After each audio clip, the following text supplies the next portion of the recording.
You're watching the Sports Central Podcast. Welcome, everybody, to the Sports Central Podcast. On location this week at the Manhattan Beach Strand House. Beautiful restaurant, beautiful backdrop here with Hagen Smith, Sinjin Smith, ahead of the AVP Manhattan Beach Open this weekend. We are overlooking your office for this weekend. Not a bad office, Hagen. That's pretty good. What is it about the AVP Manhattan Beach Open that is so special? It's an iconic stop on the tour. No, this has been one of the longer running events for beach volleyball and for the AVP, for the city of Manhattan Beach. And then just when people think volleyball, this is one of the first things they think about, Manhattan Beach. So it also has one of the coolest trophies. You get your name on the pier, you're there for life. Your name's on the pier a few times. A few times, yeah.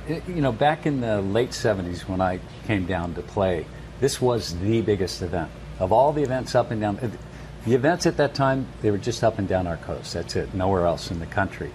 And this was the biggest event. So everybody wanted to play here. They loved to play here. The crowds were incredible. Everybody knew what was happening that time of the year, that time of the summer, and they would all come down here. And it was a huge, huge event. Back then in the 70s, and of course even today. What are some of each of you, your favorite memories at the Manhattan Beach Open? I remember, I think it was towards the end of his career and then a little bit after, they used to have a giant stage. And one of my favorite things was when the players either finished or in between games would go on the stage, you get to interact with the players. And so, I was in there more than most people, but even still, the sport of beach volleyball, especially on the AVP, you're out there on the beach, and you could be a nobody or you could be the best beach volleyball player in the world, but you're all a community down there together. And didn't you get to interact with him enough? Yeah, after another one of my favorite memories is after he'd play, when he was still playing, I don't remember if he ever won or lost those games. My favorite thing to do would be to run onto the court, grab a ball, and pepper on the court. And I think that's kind of where my love for center court and all eyes on me stems from. That's awesome. Sinjin, how about you? Favorite memories here? Every time we'd come down, it was just a huge, huge deal. Everybody anticipated this event all year long, and not only us as players, but the fans as well. So you knew you were going to have the biggest crowd watching you, focused completely on what you're doing out there, and that's just a great feeling. I mean, we were going to play the same game we always played. Yeah, maybe we were a little more intense because this was so important to us, the biggest event of the season. But it was just a great place to come and play, even though there's no parking. Just the setting was awesome. And I don't know how people actually then and now find parking to come. There's thousands and thousands of people that come down here. I don't know where the heck they park. I mean, some people park far away. They ride their bikes down. They figure out a way. But this is just one of the biggest events ever, and people will get here one way or another and watch the best teams in the world play. Where there's a will, there's a way. Exactly right. You are, very much responsible for the explosion of the sport and beach volleyball. When you look at how the game was played and the rules from when you were playing to now when you're playing, Hagen, what do you think of the way that the sport has evolved? He had a big part in how the sport has changed, but now, it's a much faster paced game, especially with the AVP League where we're playing sets to 15.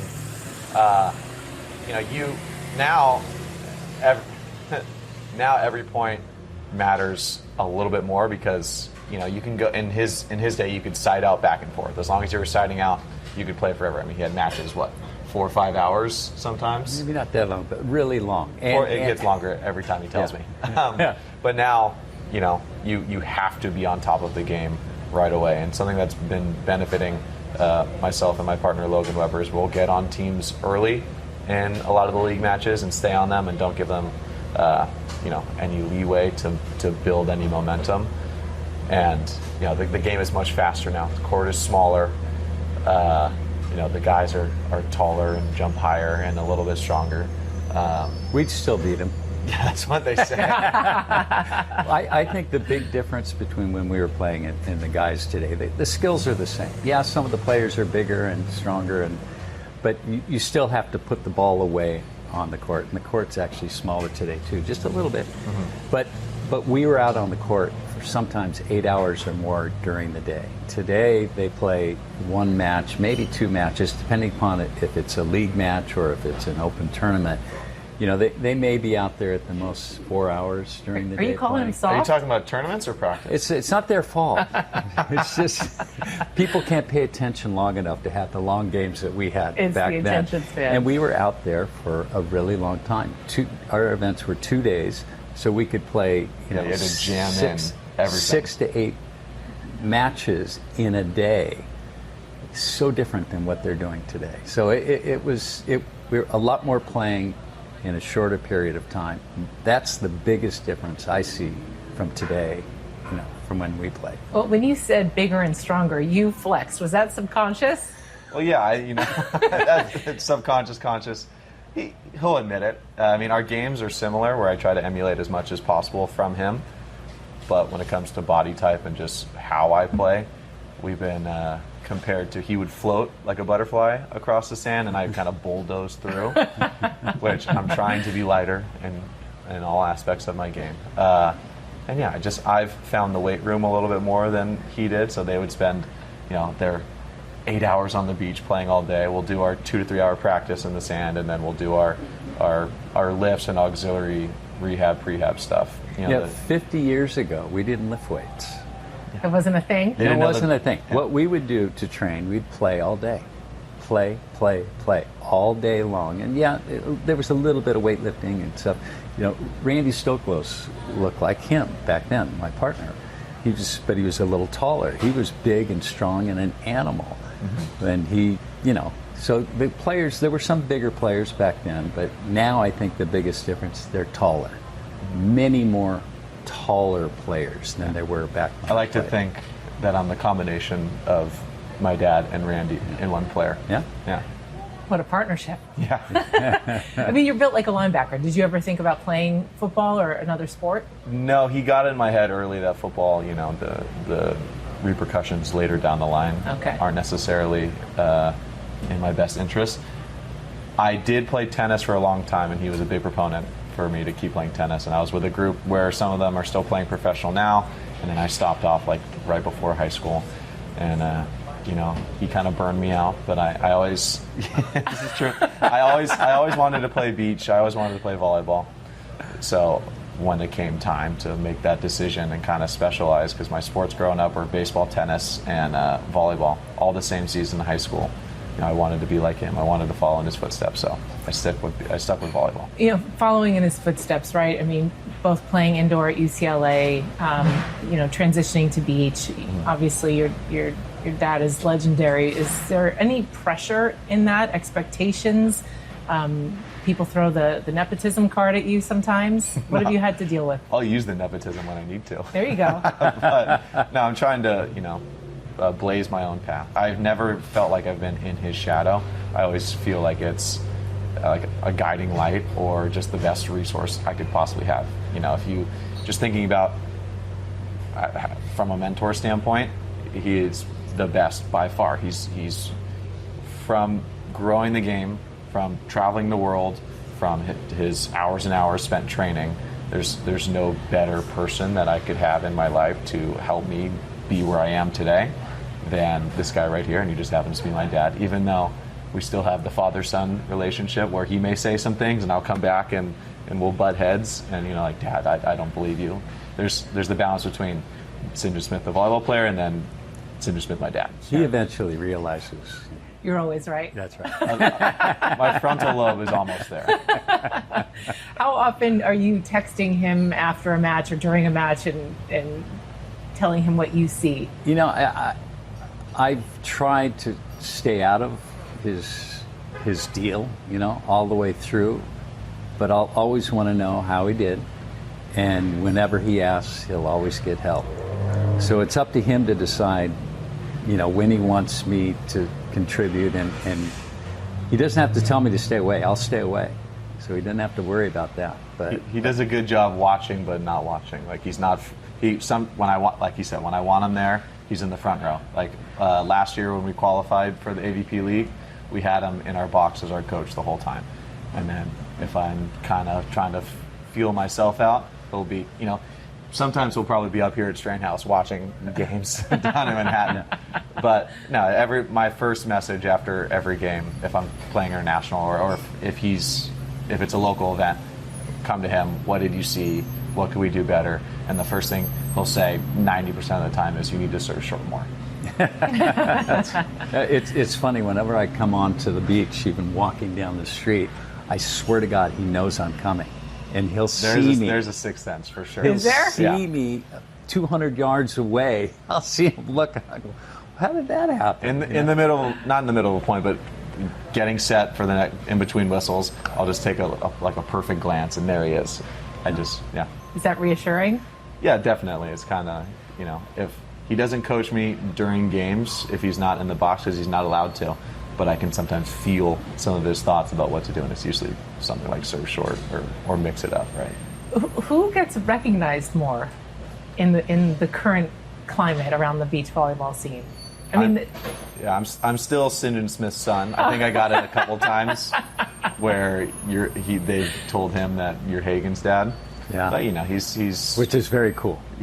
Aw. Yeah, I liken it to the Michael Jordans of the sport. He was at that level at his time of playing. Did you realize that when you were growing up, that your dad was that iconic? Not a clue. Yeah. Not a clue. He was dad, and then we up until 5 or 6, I'd get to travel around with them, and I remember those trips just being super fun. But like I said, my favorite thing was getting on the court and getting to pepper with him, and not because of who he was as a volleyball player, but because of dad. I think what's interesting, he's easily as big as I was in the volleyball world today. He is. Everybody recognizes him. Everybody sees him for his talents and everything. Well, not just the hair, just the way you play and what you do on the court and everything else. The difference was when I was playing, we were on network television, so people all over the country got to see us play, and more people knew who I was, but it was the same because we had a bigger audience. With his audience, he's still getting the same kind of notoriety that I got.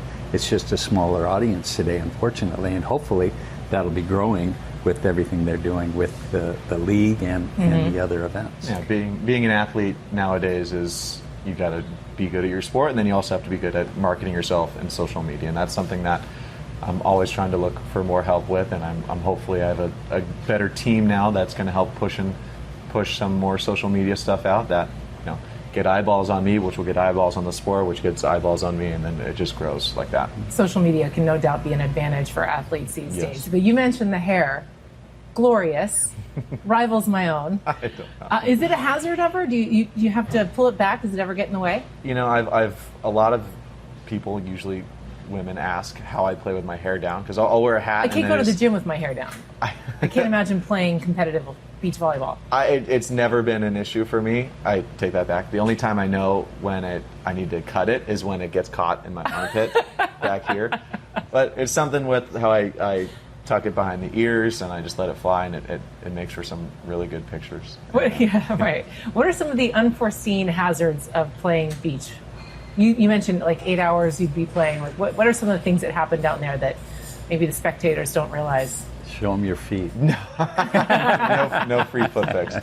But you'll get a sunburn. Or from this weekend, this past weekend was Manhattan Beach 6-man, and it's one of the hotter times, and I have quite a few little sun blisters. And little. On the bottom of his foot, this big. It's ridiculous. Yeah, that was my bad. I should have prepared a little bit better. When you're out playing in hot sand, it's hot, you feel it's hot, and you're walking gingerly, or you're moving the sand away on top because that's where the hottest sand is. But you don't really know when you're getting a blister. But it's burning like fire. It is so hot. And I guarantee you this last weekend at the 6-man, hundreds and hundreds of the players playing got blisters. Yeah. Guaranteed. Yeah. But other than that, we're a non-contact sport, right? So you have, over time, you'll get some injuries, but that's what's so great about beach volleyball. You can play this into, if you're still fit and active, into your 70s and 80s. I want to talk more about, the fandom around it, but you mentioned no free feet pics. I feel like that's a natural segue to OnlyFans. Yeah. Exactly. Is that where we get the feet pics? No, well, maybe you have to subscribe to find out. Yeah, so I'm a part of the OnlyFans athlete program, and that was something that I never thought I would be an avenue for myself, and I also never thought that social media would be such a big part of what I needed to be an athlete as a young child when I wanted to grow up to be a professional athlete. Yeah, so they're building the brand. I see it as like a Nike sponsorship, and they've been super supportive. And I take my social media content, either it's the same stuff you see on Instagram, or maybe you get a first look, and then I have a lot of content that's only for OnlyFans. Like I did a lot of behind the scenes stuff last year for a lot of league events. We shot a volleyball show, Perfect Set, down in Florida last year. That's on the OnlyFans TV platform, and they've been awesome for me. Is that with the models? Did I see? Yes, there's some. Yeah. So there was that Perfect Set, and then there was a second show, which was that model volleyball. Okay. Which, yeah. That must have been a tough gig. I don't want to give too much away because I want people to go watch it, but that was our team. We're going to be better next year, is what I have to say. Okay. Yeah. Okay. When you heard about OnlyFans, are you thinking, what is my son getting himself into? Well, when they started the whole athlete version of OnlyFans, I thought, well, it's a great idea, but certain people only think of OnlyFans as something else. But I think the idea that they've separated things for the athletes, I think it's a great opportunity for the athletes to make money and continue to be able to play professionally. It's not like they're making millions of dollars playing beach volleyball these days. They Not got anymore. Yeah, they got to. Took it all. They have to find ways to make money if they want to continue to play professionally and not get a real job. Well, how does beach volleyball take it to the next level? I mean, you have these male, female athletes, gorgeous bodies. It's, playing on the sand. Other athletes train, right, in the sand to get better because it's so hard. It's so hard on the body. You guys are playing and competing in the sand. What do you think volleyball as a sport needs to do, or beach, I should say, to take it to the next level in terms of garnering more attention and audience engagement? We've been there. During the 80s, going into the 90s, we were on a meteoric rise. I mean, with millions and millions of dollars in prize money, bringing the men and women together, becoming an Olympic sport, becoming a worldwide sport. So we've been there. It's plateaued a little bit now, but there's an opportunity, I think, going into the future where it can become very, very big, much bigger than when we were playing, because now the ways to expose the sport, right. There's so many more different ways. But it will happen. I mean, look at tennis. You got this venue, the tennis venue. You got the players, and everybody's quiet and everything else. You can see the athletes, but on the beach volleyball players, you see all the athlete. You see their whole body. You see, and they're tremendously fit, guys and the girls, and it's a spectacular sport to watch. There's no reason why we can't be tennis, but better. I always thought that. I've always thought it takes the right person to market and sell and promote this sport, and it's going to happen. It'll happen soon. I think not necessarily. It's promoting the sport, yes, but we need to tell more stories about our athletes. You knew so much about the rivalry of when he was playing, the Hog Dog, the Courage Ken Steffes, all of that, and people fall in love with the athletes and they fall in love with the sport. And I think right now we need to push our athletes more out there, especially, we have potentially a little more depth than they did. Which can be good and it can be bad. I mean, you saw the top two teams back when I was playing all the time, so you got to know who they were.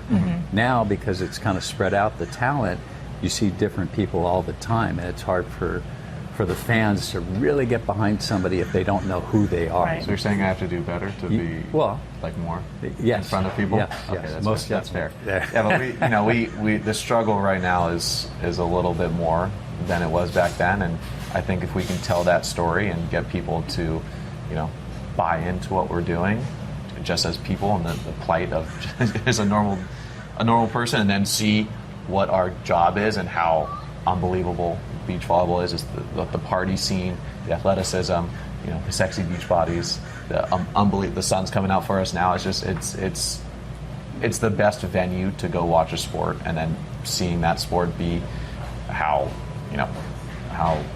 athletic the players need to be. It's a perfect storm. We just need to make sure that we're right in the middle of it. As a journalist, I appreciate your recognition of the importance of storytelling. Oh yeah. You mentioned that when the sport became an Olympic sport, played on the Olympic level, you got to play in the first, in the inaugural year, beach volleyball as an Olympic sport. Now, we've got LA 28 just around the corner. I know you have your eyes set on that. Oh yeah. What are you thinking about? How does the preparation work for you as that's looming? So, the World Tour right now, they were supposed to be at the end of 2026, the beginning of the Olympic qualifications. A little bit of unrest in the Middle East, and then one of the main one of the main investors pulled their money, so they're trying to figure out how the qualification process is going to start. It will for sure start in 2027, and it'll go through 2028. And I'm looking to try to find the best partner for myself, build on that going into the year, and put our best foot forward. I think that when I'm playing my best and consistently, I'm one of the top players in the U.S., one of the top defenders. I definitely have a serve that will back that up as well. So it's just about, really, I've put my head down for a lot of years, but now it's to get as serious as possible going into this next Olympic qualification period. So the Olympic qualification lasts a year and a half. Starts in 27. It goes around the world. You play in as many of the events as you can, do as well as you can, and then they take a certain number of those events, and that's how you qualify for the Olympic Games. So they have a tough road ahead. They're all preparing right now to start 27 and play in those events and do as well as they can. And it's all up in the air right now. What would it mean to you to be able to represent your country? It's unbelievable. I'm very lucky right now that I get to represent my country on the World Tour. But, good thing or bad thing, Olympics is the quintessential point for beach volleyball right now. I never thought as a young child that it would be in LA. I always dreamed of being in the Olympics. Now that it's in my backyard, it would be unbelievable. And the dream is to go to the Olympics, but then on top of that, it's to win gold. How fun would it be to relive that experience through his eyes? Unbelievable. I mean, you can't imagine that your son would, one, do what you did, but then, play in the Olympic Games and potentially win a medal representing the United States. I can't even describe how awesome that is. But everything he's doing now is still great. I mean, we're all looking forward to the Olympics and the qualification, and it's exciting just to see it evolving. So, we'll just have to see. But all of it's been awesome to see what he's accomplished, even to this day. You've shared so much of your knowledge and experience with Hagen, and you're also out there working with kids now in your beach volleyball camps. Tell us a little bit about that and how long you've been doing that. Well, the camp started right when I retired in 2001. And Randy Stokos and I, my partner for 10 years. Very successful. We did pretty well. You did all right. We started the camps, and then Randy focused on other stuff, and I kept the camps going. We're up and down the coast from Malibu down to San Diego, and it's awesome to see the kids come out and playing and learning, and that some of the kids you're teaching and training are going to end up being professional, maybe going to the Olympic Games. It's a really, really cool thing to be able to do that, to see them develop. And what's great also is, and for him and all the guys at the top level, if you don't love the sport, it's not going to happen. Mm-hmm. So you can identify the young players, girls and boys, the ones who really love doing it. You tell them to do things and they want to do more, that they have the potential to move up. So it's really a fun thing to see them. And I know the way I felt when I was a kid. I couldn't get enough. I mean, even when I got to high school and we were practicing and into college, couldn't do enough. Every time they thought they were beating us up and working us hard and everything else, I'd go out and do more. So when you see that from young kids, and I see it with him, you know there's a potential to do anything. I'd expect nothing less from King of the Beach. Yeah. We've got merch, we've got balls. You've kept the brand alive long after the playing career. Yeah, it's, I was the King of the Beach, for a period of time. Does it feel weird to say that? Because Yes, you look very like you're much. uncomfortable saying it. But we took advantage, Steve Asher and I, first with the company Side Out Sportswear, and then now with the King of the Beach brand, Queen of the Beach, and King of the Court and Queen of the Court. We have international events now with King of the Court, Queen and King of the Court. So yeah, my whole life has been volleyball. I can't get away from it, and I don't want to get away from it. So anything I can do to put back into the sport, that's what I'm here to do. How often do you guys get to play against each other? Huh. Never. Never. Never? I'll call him any day, anytime, and he'll come and help coach us. And there's plenty of times where we get out there and I'm bombing jump serves, and he's being our target, and I tell him, okay, you just need to stand there so I have a body for a reference point, and he'll just pass perfect every ball. Just above the antenna, right in front of him. So easy, perfect touch. And then I'll try to lace one down the sideline, and his, you're getting up there, but his reflexes are still unreal, and he'll make a dive to the side, put it same spot, perfect. It'll take him an extra second to get up. But no, his touch is still there, and it's unbelievable. And then I'm just lucky to have him, kind of at my disposal for whenever I need a coach, and probably one of the better coaches around. Hagen, Sinjin, thank you guys so much, and we'll enjoy watching you this weekend at the AVP Manhattan Beach Open. Thank you. All right, thank you.